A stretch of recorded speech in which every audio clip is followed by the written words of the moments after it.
तो इस मूवी के स्टार्ट में हम बहुत से लोगों को माइनिंग यानी खुदाई करके जाता देखते हैं।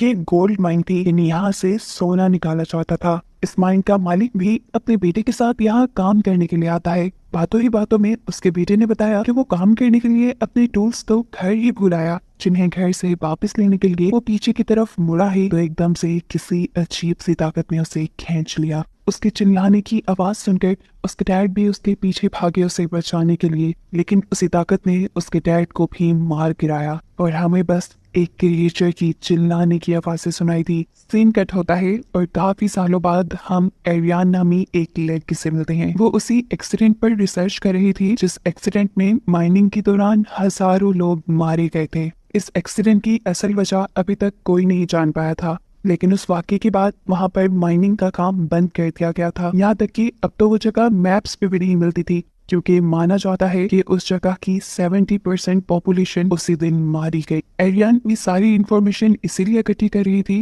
क्योंकि साइंटिस्ट के एक ग्रुप ने उसे हायर किया था और माइंस का दोबारा पता चलाने के लिए। उस जगह के बारे में बहुत सी इंफॉर्मेशन इकट्ठी करने के बाद वो साइंटिस्ट के ग्रुप के साथ उस जगह को यानी उन माइंस को ढूंढने के लिए निकल जाती है। लेकिन जैसे ही ये लोग माइंस के करीब पहुंचे तो इनके फोन्स के सिग्नल जा चुके थे। रास्ते में उतर कर एरियन एक शॉपकीपर से उन माइंस का पता पूछती है, लेकिन अजीब बात थी, वो आदमी इन माइंस के यहाँ होने या उनके बारे में जानने से साफ इनकार कर चुका था। एरियन जब उसके ऊपर जोर डालती है तो गुस्से में वो पूछता है, तुम्हें वहाँ जाकर करना क्या है, चली जाओ यहाँ से वापस। वो ऐसे बात कर रहा था जैसे वो एरियन को वार्निंग दे रहा हो। हम नोटिस करते हैं कि इस स्टोर में खड़ा हुआ एक आदमी चुपके से इनकी बातें सुन रहा था, जो किसी को कॉल करके कहता है कि बस खतरा आने वाला है। एरियन तो अपने ग्रुप के साथ यहाँ से निकल जाती है, लेकिन थोड़ा ही दूर जाने पे वो नोटिस करती है कि कार कॉन्टिन्यूसली उनका पीछा कर रही थी। उनको चकमा देने के लिए एरियन माइंस की तरफ जाने के बजाय जंगल में आगे की तरफ बढ़ गई और जिस पॉइंट पर माइंस थी पीछा करने वाला आदमी उस पॉइंट पे रुककर फिर वापस चला गया। एरियन ने अपने ग्रुप को बताया असल में सिर्फ वो यही जानने के लिए आया था कि क्या हम माइंस की तरफ तो नहीं जा रहे। उसका आगे वापस जाते ही ये लोग पीछे माइंस की तरफ बढ़ जाते हैं, ये देखे बगैर कि माइंस के रास्ते में एक बहुत बड़ा डेंजर का बोर्ड लगा हुआ था। फाइनली ये लोग माइंस की एंट्रेंस तक भी पहुंच गए, जिसके गेट में हाई वोल्टेज करंट तोड़ रहा था। यानी यहाँ से गुजरना इतना आसान नहीं था, लेकिन एरियन अपने ग्रुप के लिए यहाँ पर भी एक रास्ता बना लेती है। एक टूटे हुए दरख्त के ऊपर रस्सी डालते हुए ये लोग माइंस के अंदर चले जाते हैं। यहाँ तक पहुँचते हुए इन्हें शाम हो चुकी थी, लेकिन फिर भी साइंटिस्ट यहाँ से कुछ सैंपल्स कलेक्ट करते हैं। बाद में इस जगह पर कैंप लगाते हैं और फिर इस जगह पर मौजूद एक ही दम से सारी हिल्स के गायब होने के पीछे के राज के बारे में बात करने लगे। एक साइंटिस्ट का ख्याल था कि ये जमीन के नीचे टेक्टोनिक प्लेट्स के हिलने की वजह से हुआ होगा, जबकि दूसरे साइंटिस्ट का मानना था कि यहाँ बहुत बड़ा सिंक होल बन गया होगा। लेकिन तीसरे साइंटिस्ट का ख्याल था कि इस सब के पीछे यूएस गवर्नमेंट है, क्योंकि एक मिनट पर रशिया ने जमीन के अंदर सबसे गहरा गड्ढा खोदने की कोशिश की थी। मे बी रशिया का मुकाबला करने के लिए यूएस गवर्नमेंट भी ऐसा ही कुछ करना चाह रही हो। जिस एक्सपेरिमेंट की रिजल्ट्स इतने बुरे निकले होंगे कि उन्हें ये सब बंद करना पड़ा, इसीलिए तो यहाँ की हर इंफॉर्मेशन भी इंटरनेट से मिटा दी गई। जरूर ऐसा ही कुछ हुआ होगा। वो यहाँ बाकी लोगों को एक रिकॉर्डिंग भी सुनाता है जो रशियंस ने जमीन की गहराई से रिकॉर्ड की थी। ये ऐसे लग रहा था जैसे किसी क्रिएचर, किसी डेविल की आवाज हो। लेकिन दूसरे साइंटिस्ट इसको सुनकर कहते हैं नहीं, ये सिर्फ जमीन के टेक्टोनिक प्लेट्स के गरजने की आवाजें हैं। सीन कट होकर दूसरी तरफ हम देखते हैं कि यहाँ की रखवाली करने वाला एक आदमी ये नोटिस करता है कि उनके गेट की ग्रिल्स अंदर की तरफ मोड़ी हुई हैं, जो कि एक जानवर तो बिल्कुल नहीं कर सकता था। इसका मतलब अंदर कोई था। वो लोग यहाँ कुछ और क्लूज ढूंढने लग जाते हैं और दूसरा आदमी जैसे ही यहाँ पर एक इंस्टॉल हुए गेट को देखने लगता है तो अचानक ही एक अजीब सी क्रिएचर ने उसे उस गेट के अंदर ही खींच लिया और फिर मार डाला। ये देखकर वो बूढ़ा आदमी जिसका नाम पॉल है वो शॉक रह जाता है और अपने ग्रुप को जाकर कहता है कि साइंटिस्ट जो अभी इस जगह आए हैं उन्हें अभी के अभी यहाँ से बाहर निकालो। साफ मतलब था कि यहाँ के रहने वालों को ये बात मालूम थी कि इस जगह पर यानी माइंस के अंदर साइंटिस्ट आए हुए हैं। सुबह होने पर साइंटिस्ट अपनी रिसर्च शुरू कर देते हैं। देखने पर उन्हें पता चलता है कि इस जगह पर बहुत सारे मेगाफोन्स और स्टूडियो फॉर्म लगे हुए हैं, जिसमें से मेगाफोन्स बारीक बारीक आवाजें रिकॉर्ड करने, जबकि स्टूडियो फॉर्म साउंड प्रूफिंग के लिए इस्तेमाल होता है। थोड़ा आगे बढ़ने पर उन्हें जमीन के नीचे एक ग्रिल दिखती है, जिसके नीचे से बहुत सा धुआं आ रहा था। इससे पहले कि ये लोग इस धुएं के सैंपल इकट्ठे करते, यहाँ उन्हें वही कार दिखाई देती है जो पिछले दिन उनका पीछा भी कर रही थी। इस कार को देखकर ये सब लोग छुप जाते हैं और कार के बाहर जाने के बाद ये लोग अपना काम दोबारा स्टार्ट करते हैं। एरियन अब इन सबसे कहती है, आप लोगों को जो भी करना है जल्दी करना होगा, क्योंकि लोकल्स हमारे बारे में जानते हैं कि हम यहाँ हैं, वो किसी भी टाइम हमें पकड़ लेंगे और हमें यहाँ से जाना पड़ेगा। बातों के दौरान ये लोग चल पे रहे थे और फाइनली अब इन्हें एक ऐसा घर दिखाई देता है जो दिखने में भी काफी नया लग रहा था और ऐसा भी लग रहा था कि जैसे यहाँ कोई रहता हो, लेकिन अभी इन्हें यहाँ कोई नजर नहीं आया। ये लोग एक कैमरे के जरिए इस कमरे को रिकॉर्ड करने लग गए थे और तभी यहाँ इन्हें बहुत सी और गैस के सैंपल्स नजर आए। उन्हें लगने लगा कि क्या ये गैस ही तो यहाँ पर मौजूद माइंस और गांव के गायब होने की वजह तो नहीं। एरियन आगे जाकर अब इस घर का पिछला दरवाजा खोलती है तो ये लोग फाइनली माइनिंग एरिया की तरफ पहुंच चुके थे। इसे देखकर ये साइंटिस्ट बहुत ज्यादा खुश होते हैं, आखिर उन्हें वो जगह मिल ही गई थी जिसके बारे में इन्होंने कहानियां पढ़ी थी। माइनिंग वाले सारे एरिया को हाई वोल्टेज करंट वाले गेट से बंद किया गया था। ये लोग सबसे पहले जाकर उस गेट का करंट डिसेबल करते हैं और फिर इन ग्रिड्स को या इन गेट्स को खोलने लग जाते हैं। हालांकि एरियन पीछे से उन्हें ऐसा करने से मना भी कर रही थी क्योंकि यहाँ खतरा भी हो सकता था, लेकिन ये लोग एरियन की एक नहीं सुनते। इन ग्रिड्स को खोलने के बाद वो एक रस्सी के जरिए एक स्कैनर होल के अंदर भेजते हैं, लेकिन इन्हें स्कैनर के जरिए दूर दूर तक कुछ दिखाई नहीं देता। बस इन्हें यही नजर आ रहा था कि इस होल के अंदर बहुत सारी एंथ्रासाइट्स हैं जो कि बहुत ही रेयर और महंगी मेटल होती है। ये देखकर ये सारे साइंटिस्ट खुश हो जाते हैं। एकदम से एक साइंटिस्ट को नीचे से कुछ अजीब आवाजें सुनाई देती हैं। ये आवाज एकदम से इतनी तेज हो गई कि उसके कान में भी दर्द होने लगा। उसने अपने हेडफोन्स उतार दिए जिसके जरिए बाकी सब लोग भी वो खौफनाक आवाज सुन सकते थे। गलती से इस साइंटिस्ट का पाँव एक रस्सी पे रखा जाता है और कोई ना दिखने वाली फोर्स उस आदमी को इसी रस्सी के जरिए उस होल के अंदर खींच लेती है, जिसकी वजह से वो जख्मी हो गया था, उसे खून आ रहा था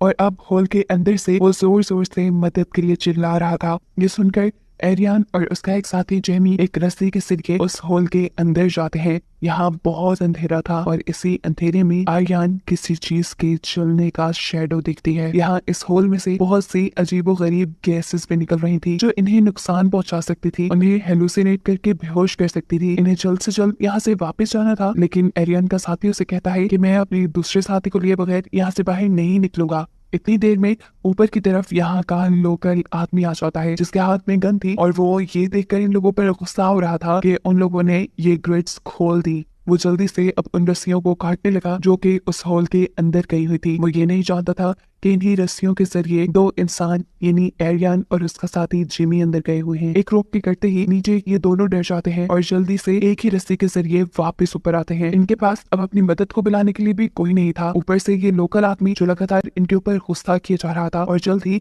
इन्हें यहाँ से निकलने को कह रहा था। इसे चुप करवाने के लिए इनमें से एक आदमी उसके ऊपर उसी की गन से हमला करते हुए उसे बेहोश कर देता है और अब ना चाहते हुए भी ये लोग इसी आदमी की कार लेकर यहाँ से निकल जाते हैं क्योंकि यहाँ पर सिग्नल भी नहीं आ रहे थे और ये लोग किसी को मदद के लिए बुला भी नहीं सकते थे। अपने साथी को भी इन्होंने होल के अंदर ही छोड़ दिया, ये फैसला करते हुए कि इन दोनों को बचाने के लिए ये लोग वापस आ जाएंगे। इसी आदमी की कार के जरिए ये लोग जंगल के रास्तों से होते हुए बहुत ही तेजी से जंगल से बाहर निकलने की कोशिश में थे, लेकिन अचानक ही इनकी कार एक झटके से रुकी और इन्हें मालूम हुआ कि इनकी कार का टायर ब्रस्ट हो चुका था। ऐसे ही ना चाहते हुए भी इन्हें पैदल ही अपना सफर शुरू करना पड़ता है। ये लोग जल्द ही किसी शहर या गांव तक पहुंचना चाहते थे, लेकिन जंगल से निकलने से पहले ही इन्हें अजीबोगरीब आवाजें सुनाई देना शुरू हो जाती हैं। दूसरी तरफ वो लोकल आदमी जिसे ये लोग माइंस के पास ही बेहोश छोड़ाए थे, उसे भी होश आया। वो एक रेडियो के जरिए अपने साथियों को ये बताता है कि साइंटिस्ट ने यहाँ की ग्रिड्स खोल दी हैं और अब यहाँ खतरा है। इससे पहले कि वो कुछ और डिटेल्स उसे बताता, एकदम से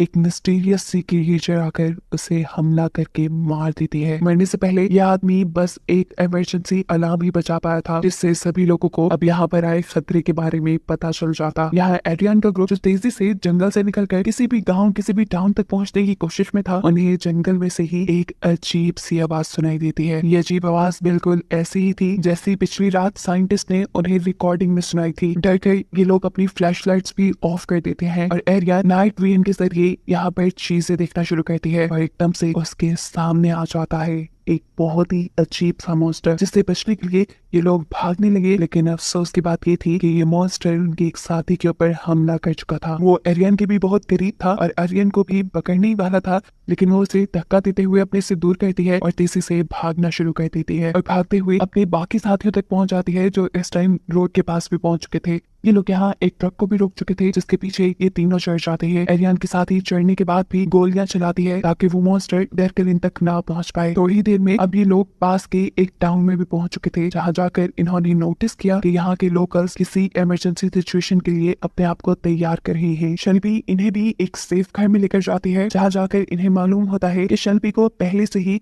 इन मॉन्स्टर्स के बारे में पता था और उसने इन मॉन्स्टर्स के बारे में पहले से ही बहुत सी इंफॉर्मेशन इकट्ठी की हुई थी। उनकी इन्हीं बातों के दौरान यहाँ पॉल भी आ जाता है, वो जिससे पहले भी हमने माइंस के पास देखा था। वो इन सबसे कहता है कि मैंने अपनी पूरी लाइफ, अपना पूरा बिजनेस यहाँ पे रहने वाले लोगों के लिए कुर्बान कर दिया और माइंस की हिफाजत करने में कुर्बान कर दिया, ताकि तुम जैसा कोई आकर यहाँ पर लोगों के लिए मुसीबत ना फैलाती, लेकिन फिर भी तुमने वही किया। इन्हीं बातों के दौरान पॉल को एक मैसेज मिलता है जिसमें उसे बताया जा रहा था कि अब उस होल में से बहुत से क्रिएचर्स बाहर निकलने लगी हैं और अब पॉल को उस होल को बंद करना है ताकि उन क्रिएचर्स को रोका जा सके। एकदम से इन्हें अपने करीब से भी क्रिएचर की आवाज आती है। ये समझ गए थे कि क्रिएचर बाहर से निकल गई, यहाँ टाउन तक भी पहुंच गई। उससे बचने के लिए ये सब के सब एक ट्रक के पीछे छुप जाते हैं। रेडियो के जरिए इन्हें मैसेज मिलता है किसी और सेफ हाउस तक जाने का, क्योंकि यहाँ तक तो बहुत से मॉन्स्टर्स आ चुके थे और इन लोगों की जान को खतरा था। सबसे करीब भी जो सेफ हाउस था वो पहाड़ी के ऊपर था। ट्रक ड्राइवर जो इन सब की मदद करके भी यहाँ तक लेकर आया था, वो काफी बुढ़ा था। वो चाहता था कि वो इतनी जल्दी भागकर पहाड़ी पर नहीं चढ़ सकता, इसीलिए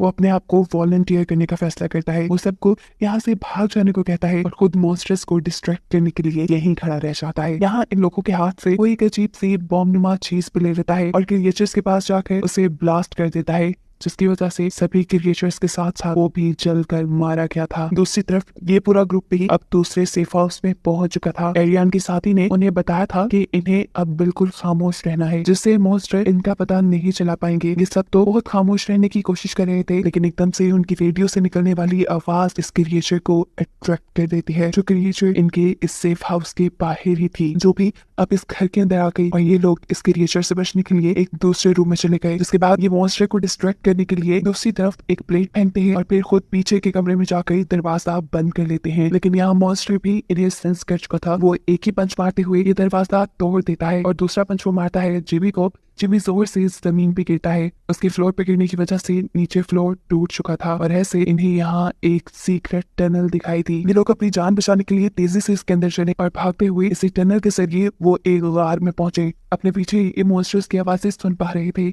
इसीलिए एलियन के साथ ही इनसे कहती है, मैं क्रिएचर को डिस्ट्रैक्ट करने के लिए यहाँ से रुकती हूँ, आप सब भागते रहे। भागते हुए फाइनली इन तीनों को यहाँ से निकलने का रास्ता मिल जाता है, जिसके ऊपर फेंस लगी हुई थी, जिसे ये लोग तोड़कर बाहर आ गए। लेकिन अब इनके सामने और भी बहुत सारे मॉन्स्टर्स थे, जिनको मारने के लिए यहाँ पर एरियन का दूसरा साथी एक ग्रेनेड निकाल लेता है। इससे पहले कि वो यहाँ पर ग्रेनेड ब्लास्ट करता, मॉन्स्टर ने उसे पकड़ लिया। उसके हाथ में पकड़ा हुआ ग्रेनेड भी फिर ब्लास्ट हो गया, जिससे मॉन्स्टर्स के साथ साथ वो खुद भी मारा गया। अब एरियन और उसका एक ही साथी बचा था। इनके पास कोई और चॉइस नहीं थी सिवाय इसके कि ये लोग भागते रहे। तेजी से भागते हुए इन्हें अचानक से अपनी स्पीड कम करनी पड़ी, क्योंकि आगे रास्ता बहुत तंग था। एरियन आगे बढ़ती जा रही थी, लेकिन उसके दूसरे साथी से यहाँ से चला नहीं जा रहा था। उसे बहुत ज्यादा एक्सॉशन हो रही थी, सांस लेने में मसला आ रहा था, तबीयत बिगड़ रही थी, साथ ही साथ उसे गम भी था, क्योंकि ऐसे लग रहा था कि ये जो कुछ भी हो रहा है उसकी वजह से ही हो रहा है। और ये सच भी था। वो यहाँ दुख में एरियन को सब कन्फेस कर देता है कि ये सब उसकी वजह से है। वो यहाँ किसी साइंस एक्सपेरिमेंट के लिए नहीं आया था।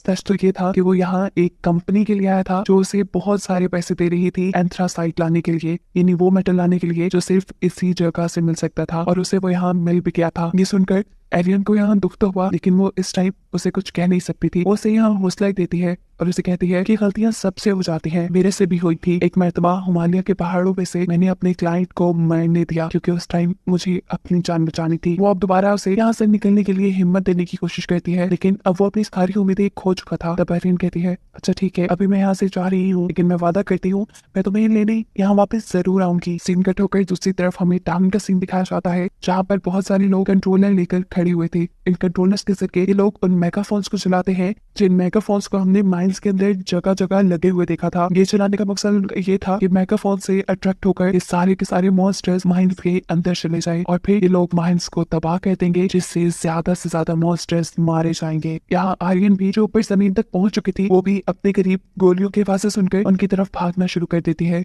क्योंकि वो चाहती थी कि वहां पर इंसान होंगे, लेकिन इतने में ही उसका सामना हो गया एक मॉन्स्टर से। मॉन्स्टर उसे देख नहीं पाया था, इसलिए वो बिना शोर किए यहाँ गन के अंदर ही छुप गई। और जब उसे लगा कि वो क्रिएचर यहाँ से जा चुका है, तो वो उस गन के ढेर से बाहर आ गई, ये जाने बगैर कि मॉन्स्टर अभी उसके पीछे ही था, जिसने उसके ऊपर हमला करके उसे बेहोश कर दिया। उसे जब होश आया तो वो एक केव के अंदर थी। उसके पास उसकी मरी हुई साथी भी लेटी थी यहाँ, और उनके सामने एक बहुत बड़ा सा मॉन्स्टर भी था। एरियन जब हिलने की कोशिश करती है तो एकदम से पैनिक हो जाती है, क्योंकि अब वो हिल नहीं पा रही थी और वो समझ चुकी थी कि वो पैरालाइज हो गई। वो तेजी से इधर उधर हिलने की कोशिश कर रही थी और उसकी हिलजुल ने यहाँ मॉन्स्टर को गुस्से में डाल दिया। मॉन्स्टर चिल्लाई तो उसकी आवाज से सुनकर एरियन एक और मरतबा बेहोश हो गई। दोबारा उसे होश आया तो वो अपने बाकी दोनों साथियों के पास थी, जो दोनों हैरानकुन तौर पर बिल्कुल सही सलामत उससे बात कर पा रहे थे। उनमें से एक एरियन को एक ग्रेनेड देने की कोशिश करता है, जबकि दूसरा साथी एरियन को बताता है कि ये सारी मॉन्स्टर्स एक स्पीशीज है, पूरी एक कॉलोनी है यहाँ इन मॉन्स्टर्स की, जो बिल्कुल आर्ट्स की तरह रहते हैं। उनकी इन्हीं बातों के दौरान एकदम से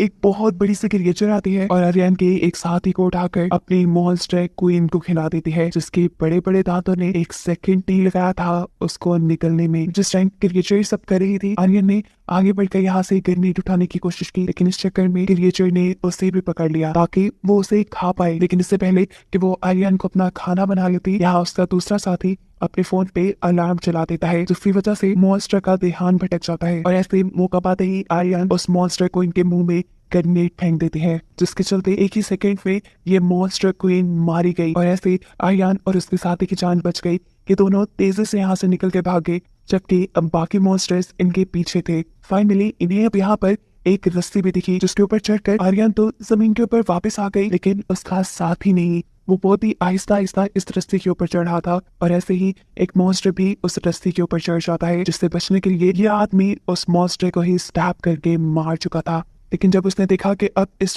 इस रस्सी के ऊपर बहुत से और मॉन्स्टर्स लटक चुके हैं, तो वो फैसला करता है कि अब उस रस्सी को ही वो काट देगा, ताकि ये मॉन्स्टर्स ऊपर जमीन पे जाके कोई तबाही न मचाएं। उसके इस फैसले ने बेशक उसकी अपनी जान ले ली थी, लेकिन कई लोगों की जान बचाई भी थी। जिस टाइम ये सारे मॉन्स्टर्स मिलकर उसको खाने में लगे हुए थे, एरियन के पास ऊपर जमीन पे यहाँ बहुत से लोकल्स आ जाते हैं, जिन्होंने एरियन की मदद करते हुए उसे बचाकर बिल्कुल बाहर निकाल लिया और फिर आग के जरिए उन सभी मॉन्स्टर्स को जलाकर मार दिया। बचे हुए